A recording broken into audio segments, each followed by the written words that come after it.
I'm working on an old school rock project. It's actually an EP that I'm hoping to release later this year. And I wanted to get a classic rock sound for this project. And I sold my tube amp years ago so I could afford to go to college. And I really didn't want to have to spend to buy a new tube amp.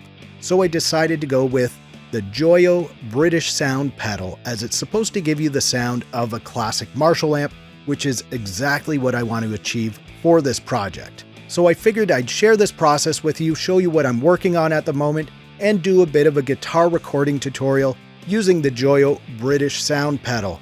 And I'm going to do this in waveform 11, as that's the DAW I use, but the basics are going to be the same, so you can do this in whatever DAW you prefer. So I'm going to show you what this pedal sounds like recorded raw, and then I'll show you what it sounds like with a free Cabinet Sim IR loader, and then I'm going to show you what it sounds like in a mix. I'm Zane, and on this channel I do weekly audio tech tips, tutorials, and reviews to help you conquer the tech and unleash your creativity. And just so you know, I've linked to the Joyo British Sound pedal in the description, just in case you want to see the latest pricing or get some more information on it. I've also linked to anything else that I mentioned in this video, so be sure to check down there for that. Right now, let's look at how I set this thing up. So I connect the Joyo British pedal output to my Behringer DI. Now this is a very affordable DI. I mainly just use it for the ground loop switch. And if you want to know more information on this DI, I actually did a review of it. I'll link to that below. And I actually have this DI Velcroed under my desk, and it's always connected to my Audient ID44 audio interface, so I can quickly plug in and start playing. Now, if you don't have a DI box, don't worry about that. You can go straight from the pedal output directly into your audio interface. That's fine. So now that it's connected, we could actually just start recording this way, but it would sound like this.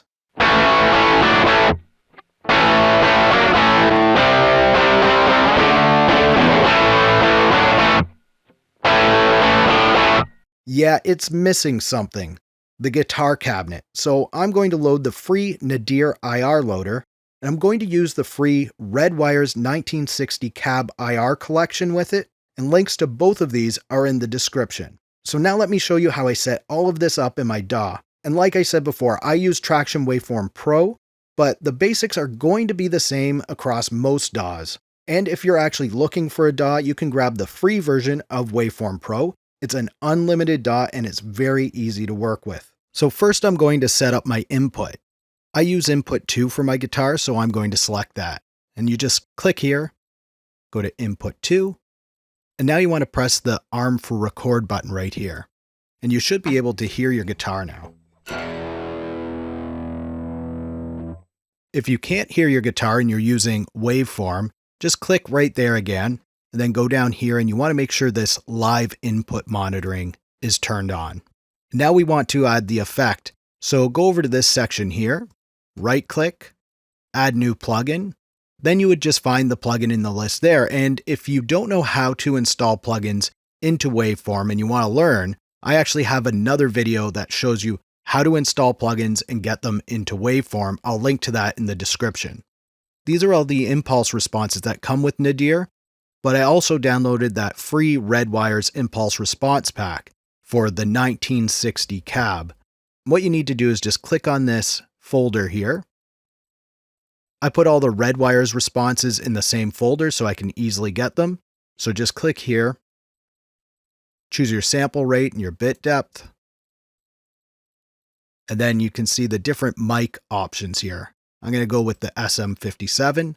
And if you click on just one of these, it loads up all of them in that folder. So you can easily just click and audition whatever one you want to hear. And you would do the same for the other side.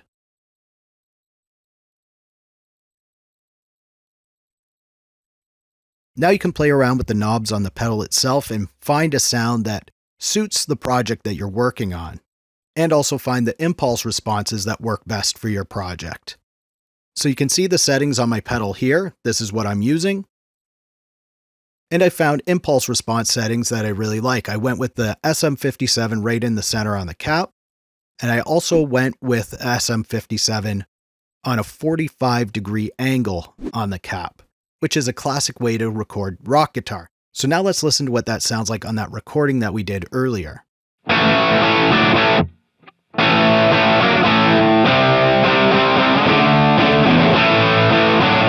And now here it is without the cabinet sim.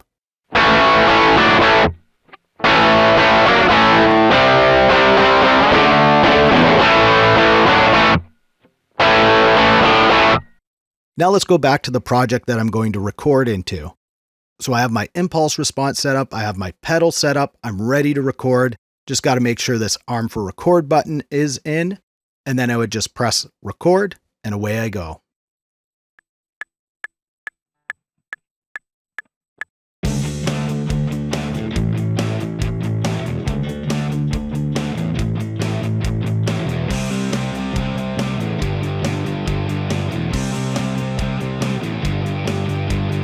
All right, so I've come up with my scratch guitar recording. It's just sort of a temporary recording while I put the song together. I'm going to re-record everything later once the song structure's all in place. And here's what it sounds like with the cabinet sim on.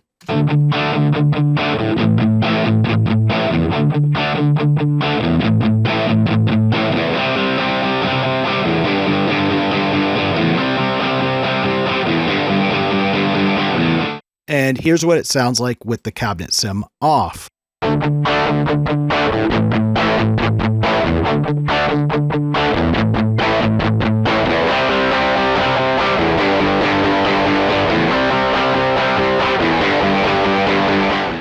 Now let's listen to what it sounds like in a mix. And this is obviously a rough mix, but I have tried to tidy some things up a bit just so it sounds a little bit like a full mix.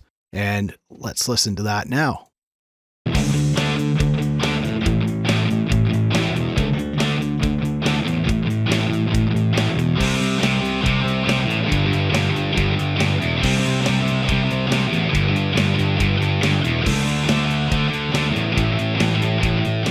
In my opinion, the Joyo British Sound pedal is a great little piece of gear for achieving a classic rock sound on a budget. If you want to check out more guitar amp sims, click here for 14 free VST amp sim plugins, or click down here to see what YouTube thinks you should watch next. If you like this video, please give it a thumbs up. Also, subscribe to the channel if you'd like to see more videos like this. Thank you so much for watching. For Simple Green Tech, I'm Zane. Keep creating, and we'll talk soon.